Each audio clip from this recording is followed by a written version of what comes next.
Democrats take a hard line against police arresting criminals following the stabbing video from Charlotte. The Supreme Court pauses a lower court ruling that had previously prohibited the Trump administration from conducting roving immigration arrests across Los Angeles, and House Oversight Democrats lock in on alleged Trump letters to Jeffrey Epstein. I'm Tony Kinnett, host of the Daily Signal's Tony Kinnett Cast, syndicated nationally at 7 p.m. Eastern. It is Tuesday, September 9th, 2025. This is the Daily Signal's top news in 10. As national outrage continues over the video of 23-year-old Ukrainian refugee Iryana Zarutska being stabbed by 14-time arrested DeCarlos Brown Jr. in Charlotte, Democrat officials across the country have continued to push back against law enforcement by police, suggesting we will never arrest our way out of issues such as homelessness and mental health. Of course, Democrat Chicago Mayor Brandon Johnson has said similarly that you cannot arrest your way out of crime. As the mayor of this city, I can tell you that Chicagoans are not calling for a military occupation. They are calling for the same thing that we've been calling for some time, and that's investment. What safe cities across America all have in common, they invest in people, and that's what we're doing in Chicago. We need the federal resources to make sure that we're building more affordable housing, expanding mental and behavioral health care, education, all of these things that could reduce crime and provide real community safety. Instead of spending hundreds of millions of dollars for a publicity stunt to invoke chaos and terror, the federal government should spend that money on proven solutions to crime and violence reduction. We cannot incarcerate our way out of violence. We've already tried that, and we've ended up with the largest prison population in the world without solving the problems of crime and violence. The addiction on jails and incarceration in this country, we have moved past that. It is racist, it is immoral, it is unholy, and it is not the way to drive violence down. We cannot return to the same failed strategies that got us here in the first place. Under the previous presidential administration, we requested more federal resources to address gun violence in our city. We continue to make that same call. We have made significant progress on our own, but there is so much more that we can do if we had real support from the federal government. Now, Democrat candidate for mayor in New York City, Zohran Mamdani, has openly called for the reduction in prison time, suggesting that 100 days in Rikers is far more terrible than 50 days in Rikers. The jail population of Rikers has increased since Eric Adams has come into office by more than 1,000 additional incarcerated New Yorkers. And what is quite staggering to me is that we know that we can reduce that jail population to less than 4,000. I mean, Vital City had an article about a number of different proposals that could reduce it to 3,700. And some of this also just has to look at the average stay on Rikers in the 90s was 50 days. Now it's more than 100. There are more than 1,500 people on Rikers who have been held there for more than a year. So I do think many of the reforms that have to be made are also reforms around the court system and ensuring that people are actually having speech. Mamdani also came out in support of abolishing the New York Police Department's gang database. Let me ask you about a bunch of different policies just to kind of get your thinking out there. If city council legislation to abolish the NYPD gang database were to pass, would you support and sign that? I have supported that proposal. It's one that I've supported because of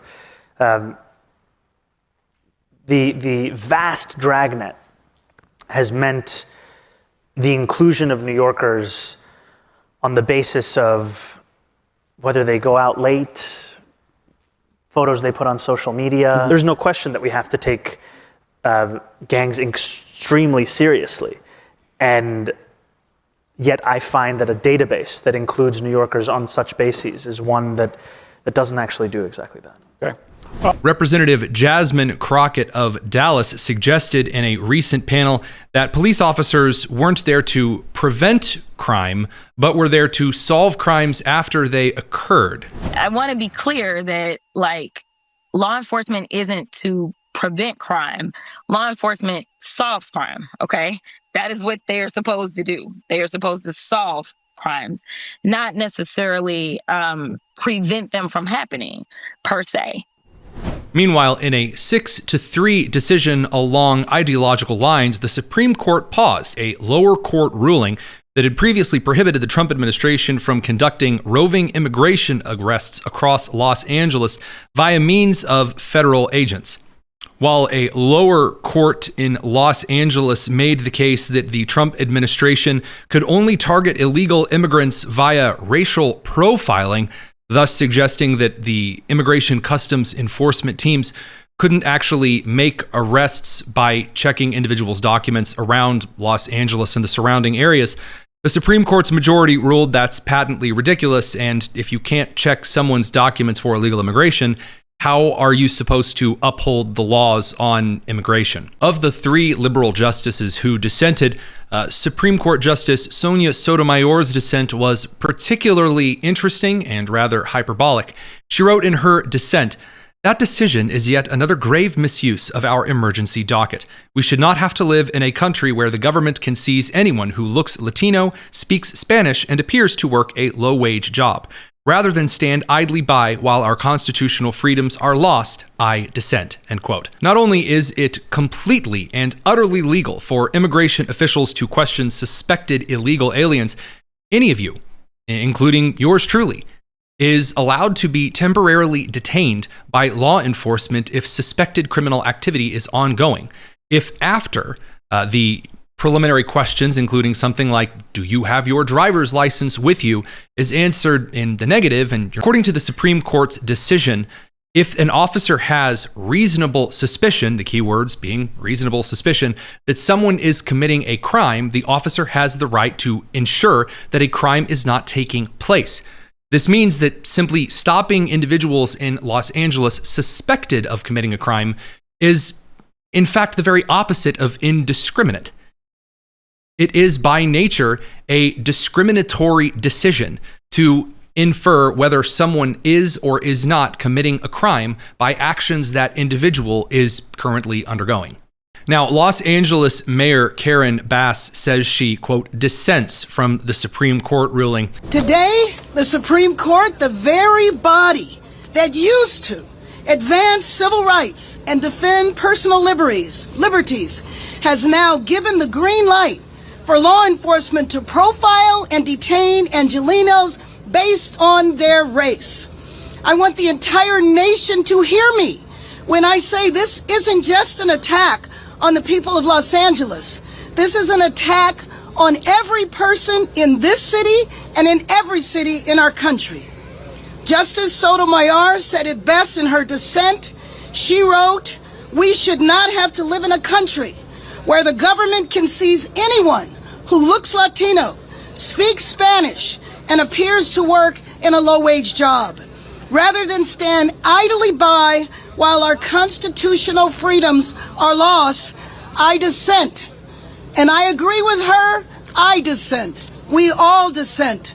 Because from the beginning. And lastly, the House Oversight Democrats have released what they claim to be a letter from President Donald Trump back in the day when he sent a card, allegedly, according to the Wall Street Journal story, in 2003 to Jeffrey Epstein as a part of a card for his 50th birthday. The particular card in question is supposed to be a transcription of a conversation that then, allegedly, Donald Trump then drew the silhouette of a naked lady over and then signed with his first name underneath.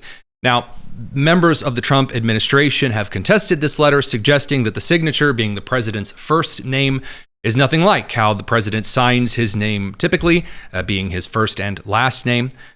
While there are letters from around that time in which President Trump signed his name just Donald, the matter is left yet unsettled as to whether or not this particular letter really came from the Epstein estate or whether the letter actually came from a third-party source. There are current investigations ongoing.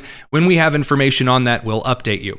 There's also a letter suggesting that President Trump and Epstein joked about selling an individual for over $20,000. That also remains disputed. Again, as soon as we have additional information on what these letters contain, what these do and don't mean, whether or not Trump did or did not write these letters, whether they were facetious, etc. We'll bring that to you on the Tony Kinnett Cast as soon as those updates are verified. If you're going to speculate, make sure you have the stuff to back it up. With that said, before you go, head down to the description and make sure you're subscribed to the Tony Kinnett Cast.